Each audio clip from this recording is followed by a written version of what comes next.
it's easy to say if my spouse changes, everything will be fine. But from God's point of view, the two of you are one. So maybe it's not them that needs to change. Maybe it's me. Because as I point one finger at her, three fingers are pointing at me. So welcome to Emunah, a space for faith, reflection, and the wisdom that sustains us through every season of life. Marriage is one of God's most beautiful gifts, but it's also one of our greatest classrooms. Loving your spouse isn't something you master once and move on from. It's a daily practice, shaped by grace, humility, patience, and prayer. And the truth is, learning how to love better often comes through real life, through seasons of joy and strain, clarity and confusion, closeness and distance. Today's conversation is about that sacred work of love. I'm honored to be joined today by Melvin and Voncille Greene, hosts of Living a Godly Marriage TV show, a couple whose lives and ministry reflect a deep commitment not just to staying married, but to growing in love and faith together. They share wisdom that's been tested, not theory, but truth forged through time, prayer, and perseverance. Whether you've been married for decades, newly committed, or simply seeking God's wisdom for relationships, this conversation invites us all to reflect on what it really means to love our spouse better, and to do so in a way that honors God. Welcome, Melvin and Voncille. Thank you. thank you, Tamara. Now, we know many of you are loving your spouse, but we will provide tips how to love them even better. We've covered these topics on our TV show, and we're going to give you episode numbers so you can watch and learn more of what we taught. Just go to our YouTube page, which is at Melvin Marriage, and type in the episode number and you'll be able to watch the show. Now, yes, my name is Melvin, but I was in prayer one day and the Lord reminded me that the two become one. So Melvin is Melvin. So we'll go ahead and get started and provide these tips that you need to love your spouse better. So it's important to grow spiritually. And we'd like to think of it as a triangle. So the husband and wife are at the bottom, Christ is at the top. And as we go closer to Christ at the top, you'll notice as you go up the triangle, we're going closer together as well. Yes, closer together and closer To to Christ. Mm-hmm. All right.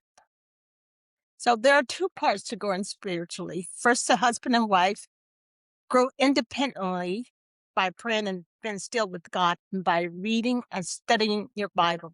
Now, for me personally, I like my quiet time in the morning, so I like to do my devotion alone. And then Mel and I will come together and do our devotions together. And that works for both of us. Yes, yes. Secondly, you should grow spiritually together. And ways you can do this are attend church together on a regular basis, pray with and for each other, read or listen to the Bible together, such as the chapter of Proverbs that corresponds with the date of the month. You can also serve in a ministry together. For example, Mel and I serve in the Preparing for God's Way ministry. We used to at our Mm-hmm. former church. Mm-hmm. And also you can join a couples ministry, Yes. or you Yes. can watch episode 20 on our YouTube page, Living a Godly Marriage. Thank Okay. you, Voncille. You're welcome. Now, the second is make your marriage a priority. Remember, Jesus said the greatest commandment was to love God, but then he said, and also love your neighbor, and your spouse is your closest neighbor. So be more intentional in spending time with your spouse, spending more time with your spouse instead of with the children, with the job, with friends, with a hobby, or even a ministry. Yes, ministry, because we like to say, but ministry begins at home. Also, the Bible tells us not to leave your first love, but we like to say, don't leave your second love either. And that person is your spouse. Right. Mm. We have more information on this in episode 5 on our YouTube page. And so love your spouse the way they prefer to be loved. Have you ever shown love to your spouse, but it seemed not to please them? Maybe you're not speaking their love language and don't know how to fill their love tank. And everybody has a love tank. Yes, we do. I know I have one.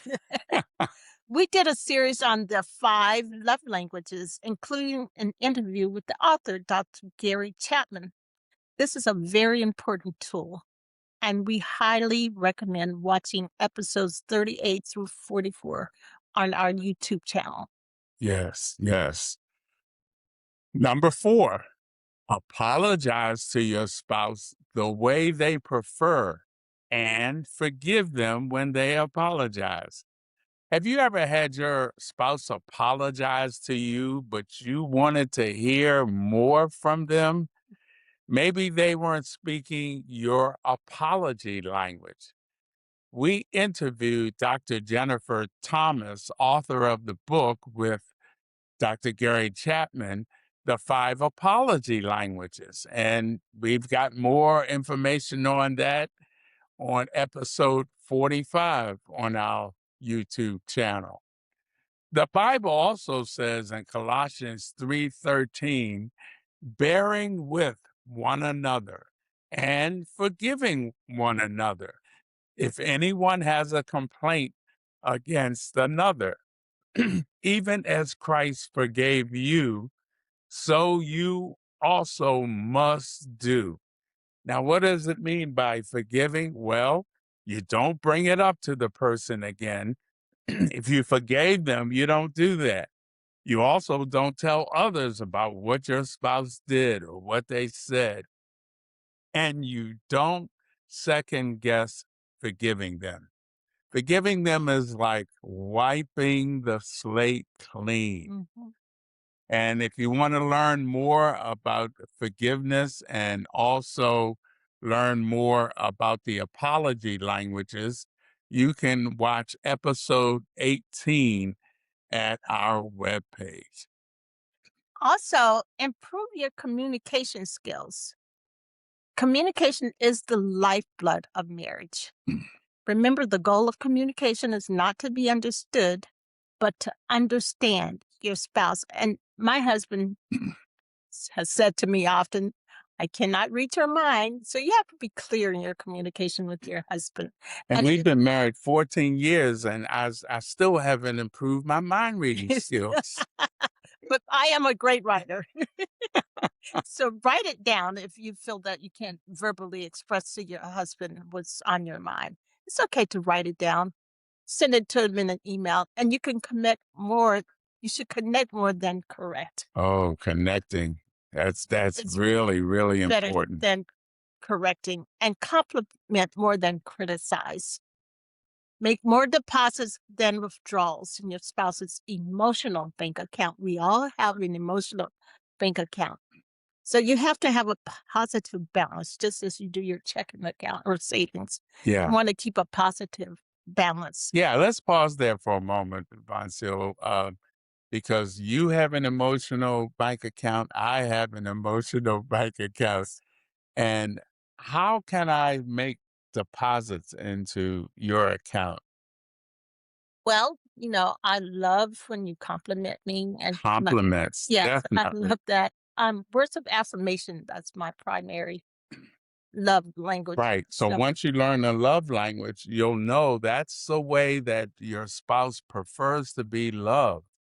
And so then you can make, and those are big deposits yes, yes, yes. when you do those. I know my wife was saying that mine is words of affirmation and hers is physical touch. Yes. So if I'm downstairs and she's upstairs, she comes down the stairs and I say, no, you can't go by till I hug you. You got to Have pay your hug have toll. to pay the hug toll.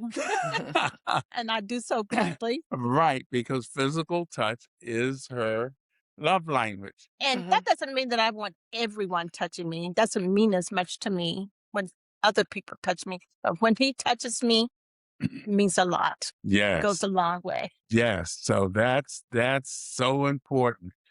Also, Let me interrupt right quick. So you guys, it's really nice hearing the tips so far we've gone through how many tips? we're still on 5. We're almost Okay. finished 5. Okay. And it sounds, the way you guys are delivering it, it sounds simple, right? It sounds easy. Well, simple How but did not you easy. how did you guys come up with this? I mean, this is something that you guys have developed over time, not only just in marriage and experiences, but also to prepare for your TV show, right? Right. And so if you were to prioritize those first 5, Mhm. um, how would you prioritize it? Or is there just one simple model that you have that is carried, that those 5 points are carried in? Well, I'm sorry, but did you? Oh, but one thing we do, we go to a lot of seminars on marriage. And of course, we mentioned before that we go every year on the Love Like You Mean It marriage cruise. And on one of those cruises, we met a gentleman by the name of Dr. Gary Gary Chapman. Chapman, who wrote the 5 love languages. We Mhm. recommend that book highly. We use it. We've actually met him Mm. and interviewed him on our show, as a matter of fact. So if Right. you go to our YouTube page, you can find that episode where he talks about the 5 love languages Yeah. and And how he developed it. yeah, and it's just a tool. But what's important is in any of these tips that we're providing is you have to be intentional. You have to say, I'm going to try, even if you say, I'm going to try this and see what happens, it makes a difference. It does. For example, if you're on a job and you're having challenges with your supervisor, one of the things I learned years ago from a mentor was to try a different approach or to be more, Intentional. yeah. In other words, be willing to try your approach, or as Dr. Phil likes to say, how's that working out for you? Well, if it's not working out, be willing to try something different. And I think, Tamara, it's important. Sometimes we can even pray, Lord, help me to be willing. He'll meet you where you are. And so it's easy to say, if my spouse changes, everything will be fine. But from God's point of view, the two of you are one. So maybe it's not them that needs to change. Maybe it's me.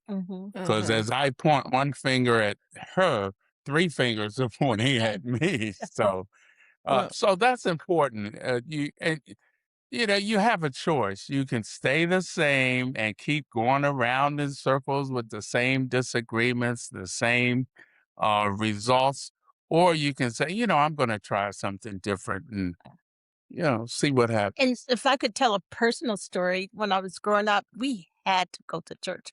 It wasn't a choice. And when I turned a certain age, I thought I was grown. So I quit going to church. And my mother questioned me about it. I said to her, I quit going because all the hypocrites sit on the front row. And what she said to me, then that's where you should be. So what she was saying, you need to take a look at yourself and see what's going on with you. Right. Because you're not So it's more perfect.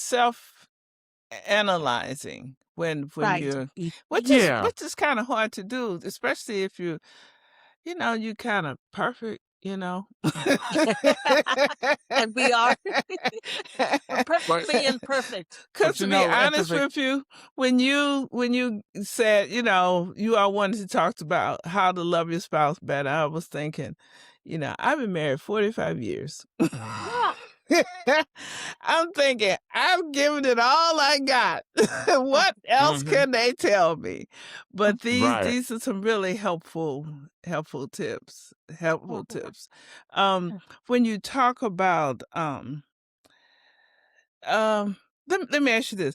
What are some small, often overlooked ways spouses can show love more intentionally? That's a good Especially question. after years together. Well, after a few years, you know each other. You know your hot buttons, Yes. but you should also know what pleases them. Right. Let me give you just a simple example. Voncille likes her cup of coffee in the morning, and I learned that she likes a little bit of candy with her coffee. So Not him, but Candy. so initially, I won't bring her little Reese's cup to her or candy to her. But when the cup gets like halfway empty, I don't do it every day. But I mean, You're good. but that's because I'm intentionally trying to please her. Mhm. Wow. And that Wow. pleases me. Wow. And that's what the Lord wants us to do. But it begins with a mindset that you want to please your spouse. Yeah. And if you ask God, because in James it says that if any of you lack wisdom, let him ask of God, and he will give it to you. So I ask God, well, what can I do, Lord? And he reminds me, it gives me ideas. For example, I know the physical touch is her love language. So, the hug toll was one thing. And, I'm willing to keep going back to the Lord and say, okay, what else can I do? Mhm. Mm-hmm, mm-hmm. Yes. And so what spiritual disciplines have been most important in shaping your marriage? You've mentioned some of the points, but if you were to say what's the most important spiritual discipline, prayer, scripture, worship, fasting, whatever. Well, a couple of things. Well, first, let me say a few years ago, I think we were married about 3 years, and Voncille had a heart to heart with me, and she was saying, I married a Christian husband, but in essence, you're not doing what you're supposed to do. Mhm. We don't pray together. We Wow. don't read the Bible together. And I heard not just the words, but I heard her heart. Heart. Yes. And Mm. but then I asked an important question. Well, what do you want me to do? Where can we start? And I remember we went online and started reading daily our daily bread. And I mean, that was the start. That's where I was. And now we read, like we did this morning, the chapter of Proverbs that corresponds to the date of the on the calendar. So we read the third this morning. Yes. And also we like to read Psalms. Psalms. But you know what? What's been a blessing as well? We like to read marriage articles and discuss them, and even a book. And it doesn't have to be a marriage book. We're reading now The Promise of Heaven Mm-hmm. by Dr. David Jeremiah. And I tell you wow, that's really great to read. So there are a lot of things you can do. But again, Tamara, it's just a mindset of viewing that you are a team. Mm-hmm. You are a couple, that God has put together. I like to say Voncille is God's gift to me that keeps on giving. Yes. Okay. But the reality is sometimes that gift can, people can think that gift is like getting a kid getting clothes for Christmas. And that's the last box they want to open or go back to. So you got to be intentional to Yeah. keep growing and developing. So could Yeah. I say one thing in your defense? One thing I like to do in the morning, I like it quiet. I don't like I'm like swing slow, sweet cherry, and he's like the hills are alive to the sound of music kind of person in the morning. So at the beginning of our marriage, he would give me my time to do my devotion for my, Mhm. alone. Mhm. That's what he was doing, but I didn't realize that's what he was doing. Allow me to have my quiet time with the Lord. Right. And then we would come together and And have devotions together. So one other thing is pray for your spouse and pray with your spouse. Yeah.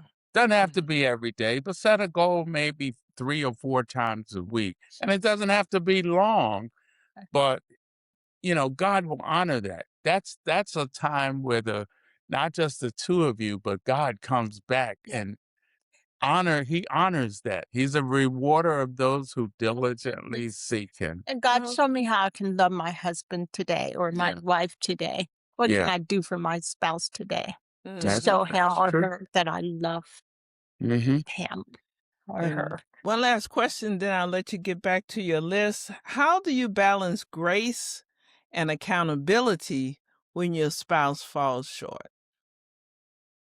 Okay, well, when they fall short, I love that you said grace because that's important. No one's perfect. We all make mistakes, I like to say. Mistakes and mistakes. Um, and so you do have to give them grace. Yes. As I read earlier from Colossians, we need to forgive as Christ has forgiven us. So we need to extend grace to our spouse, just as God has extended grace to us.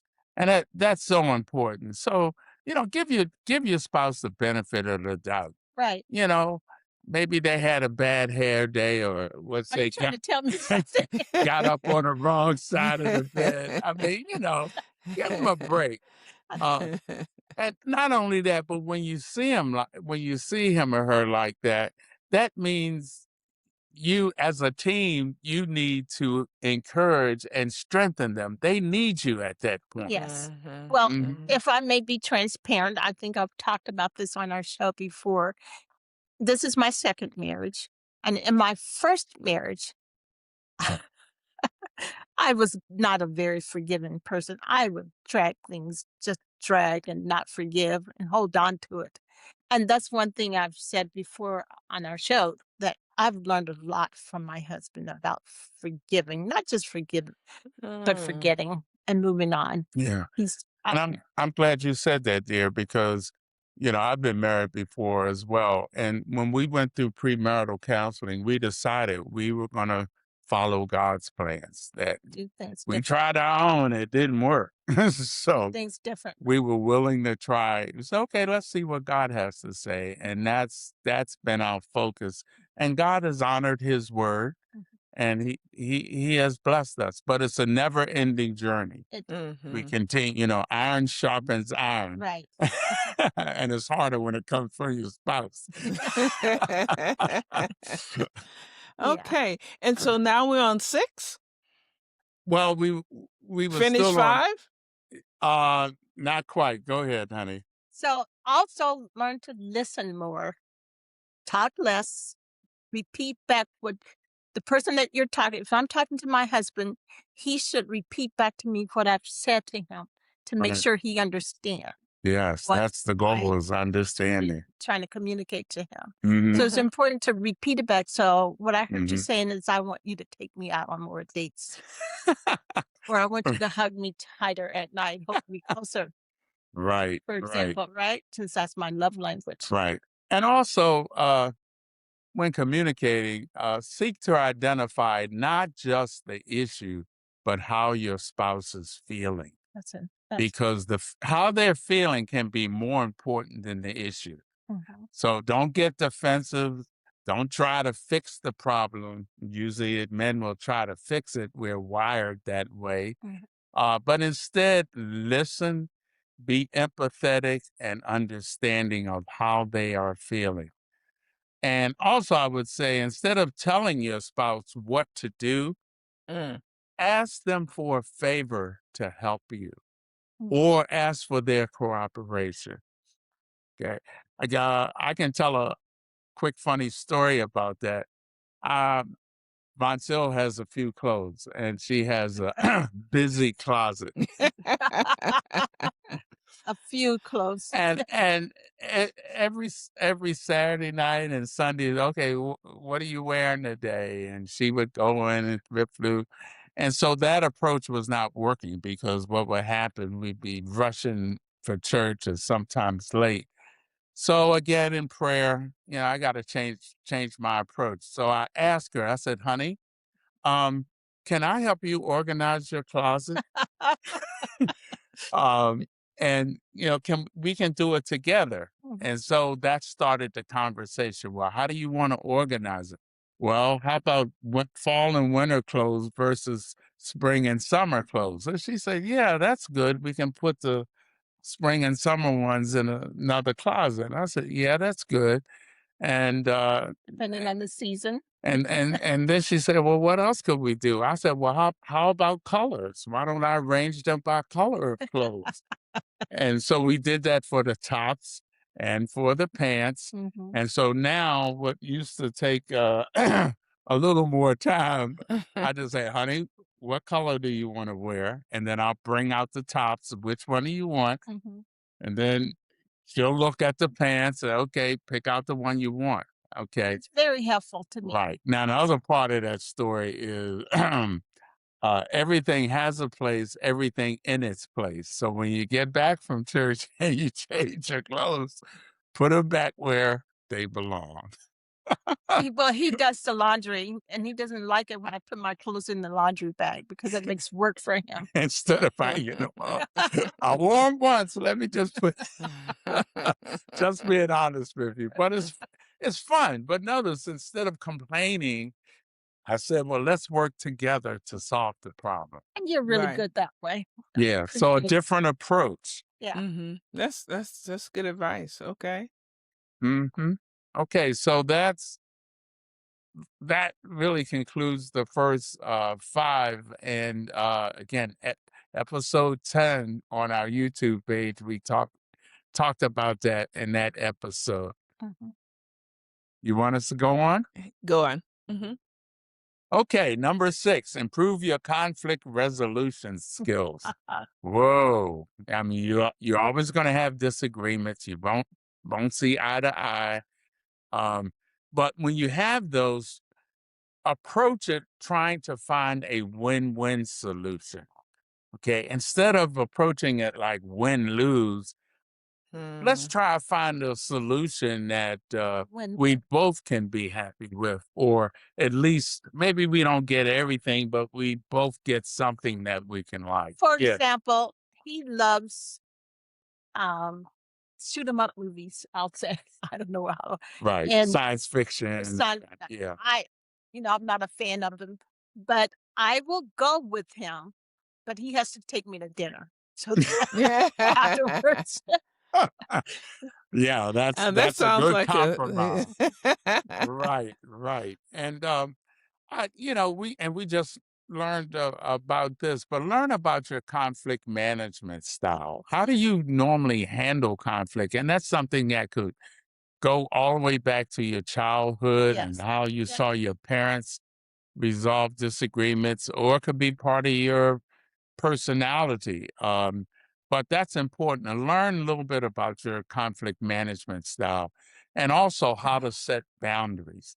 And the boundary is not just a limit for your spouse, it's also a limit for you. Okay. And so you're basically submitting your marriage to God, and that has helped godly principles. Yeah. Right. And we jokingly like to say remember the two hardest words in marriage are I'm sorry. Wow. The hardest three words are I was wrong.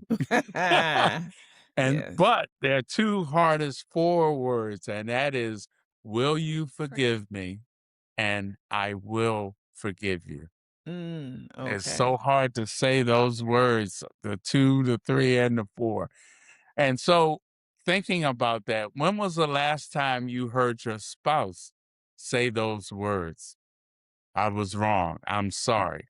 Will you forgive me? And I will forgive you. But more importantly, When was the last time you said them? you said them to your spouse. Yeah. And Wow. you can actually learn more about this on our YouTube YouTube channel, page. Hmm. episodes 24 through 27. Okay. So those conflict management skills are so important. Yes. And so you want to get on the same, this is number 7, get on the same page financially. Mm. That's So a tough one. Yeah. it is a tough one. And before Mel and I got married, I had my own bank account. Whoever's the better manager of money should be the person to manage the finances. I was not great at managing, to be honest and transparent. And he's great. And so that was one of the difficult things for me was to, um, Relinquish or, yeah, yeah. right. And to, let Right. you handle all the finances. But I also we have a joint account where we pay all the household bills out of that account. And Mhm. then we also have our separate accounts that we can do with whatever we want. Yeah. I But can surprise her with the yes, gift. if I want to, and if I want to surprise you. But the thing is, he has access to my private account, and I have access to his as well. That's so true. Mm. That's so true. So that's okay. Right. So if I want to buy Mm, something special for him as a surprise, I can do that, and I will have to consult him and ask him for money yeah. to get whatever I want to buy for him. And the same is true for him. It's interesting. That was one thing, James, I never had to worry about. I do not like dealing with any finances, money, or anything. Just tell me where the account is, and I'll just use it, and and so that Right. he's having that oneness. And so often I see couples, that's the one area where there's no oneness. Yes. Right. He has his and she has hers. Everything we do is ours. Mhm. That's just the way we look at it. Right. Yeah. Mhm. And remember, God's plan is for the two to become one. One. But guess what Satan's plan is? For Right. the one to become two. Yes. So any way he can get you operating individually and not together, that's falling right into his hands. Yes. Right. Okay. It's, So that's why you should also, it's important to set financial goals together to get out of debt, save money for an emergency or whatever might come up. right. Yes. And also, together develop and follow a budget, which basically is a spending and savings plan. And that should include, individual, uh, I don't want to call it allowances, but spending money for each of you. Yes. But getting on the same page is so important. Mhm. For example, if you're saving for a home or a vacation, you got to work those short-term savings, you got to work together on that, or long-term savings. If you have children, you might want to save for their college or investing. or find, And well, they could do scholarships to get, yeah, I mean, that's why it's important for them to have great right. grades. And you know what's, Tamara, what's happening a lot today is blended families. And I tell you, that can really complicate financial issues. Even even in our case as a blended family, I knew we should do it. We talked about it, but it took over a year for us to update, the wills and trusts. For you. I mean, we knew we need to do it, but Yeah. it Well, was just because being a blended family, and it was just challenging, being honest, and we had to, and that raises another point. If you like I tell supervisors, you got to know what you don't know and get help. If you're trying to handle an HR issue and you need human resources, call them. Don't try to figure out how to deal with that employee yourself. Call, and not only by calling, but first you got to admit that you don't know what you're doing. And that's how it is in marriage sometimes. The problem gets bigger than the two of us can handle, and we don't, even the Lord can try to be reaching us and we don't know. Well, it's okay to get counseling. It's okay Sure. to go and get help. There's nothing wrong with that. Right. Okay. And So, if I could say one more thing about finances, the person who's better at managing finances should be the yes. person who managed the finances. Right. Right. In So- our marriage, I know it wasn't me. Right. You're Right. much better. So we and one other thing which is really important too. I mentioned wills and trusts, but your exit planning. You got to have that in place as well. Um, Otherwise, your spouse wonders, what to do, and they're very vulnerable to make decisions, that are not best. So, have those plans in place. So we talked with a financial coach, and on our YouTube page, that's episodes 7, 19, and 51, because finances is a big issue. And she's great. Yeah. Now here's what I call sort of the secret sauce or secret ingredient in marriage, and that is, and we just focused on this the past year. Have fun together. Okay. Do you ever feel like your marriage is in a rut? Both of you are busy. You don't have time, or you're too tired to spend time with each other. Well, as a result, the romance starts to fade, and so does the friendship. And if I may just jump in, according to the old farmer's almanac, it talks about the best way to kill a frog. So you put the frog in cold water and you gradually warm the water up. And before the frog realizes that the water is hot, it's too late for him to jump out. Yeah. And that's what the devil will do With if the you, marriage, with a marriage. get too complacent in your marriage. Right. Yes. So we like to say, remember when you were dating, you were boyfriend and girlfriend, but after marriage, you have to continue to nurture that friendship.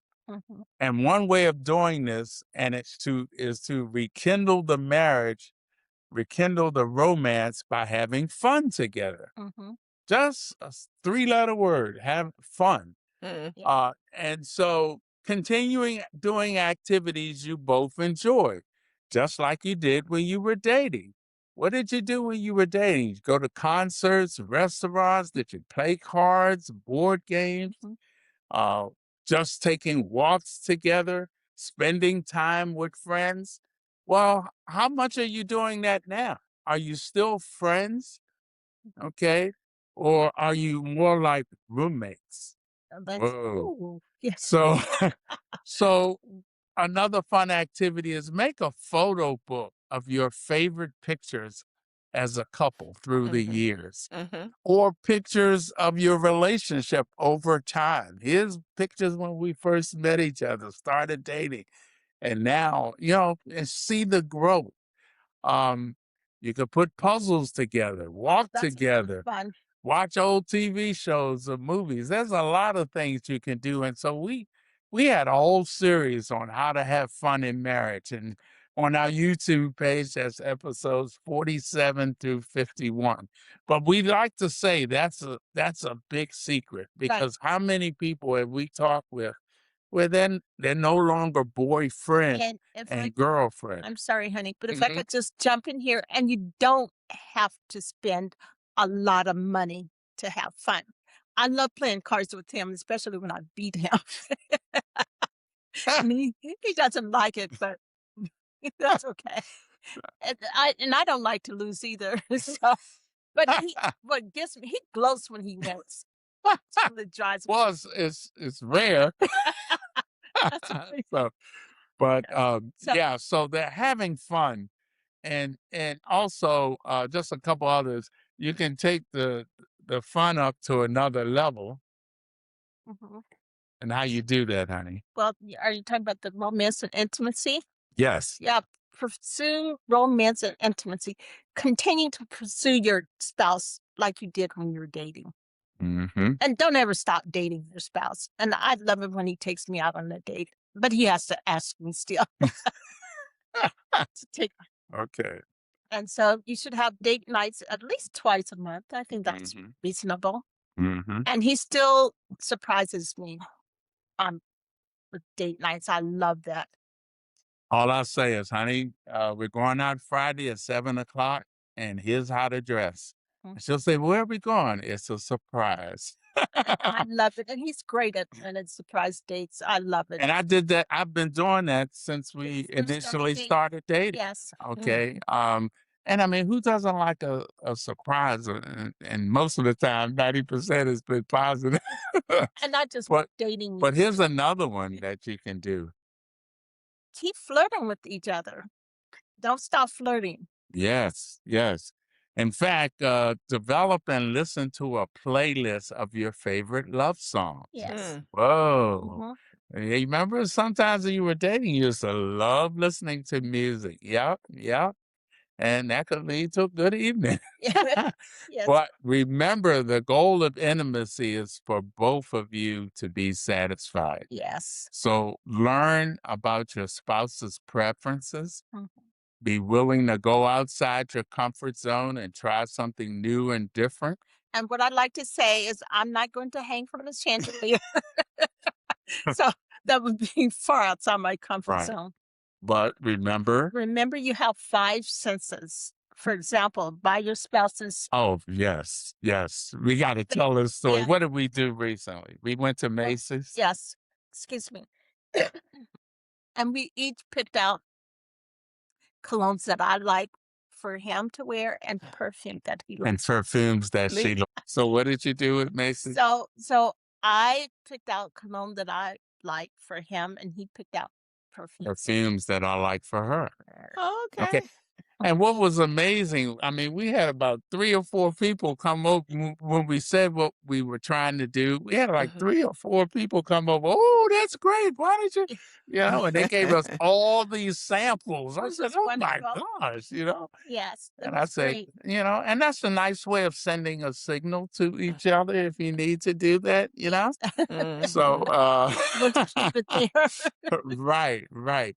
And also, this is an interesting one that we've had to learn at one point, which was to upgrade our sleepwear. Right. Yes. Husbands, if you wearing them same pajamas for 10 years, maybe it's time. And wives, if you're wearing that raggedy T-shirt, that's not going to appeal to him. So think about those things. It's something simple you can do. Right.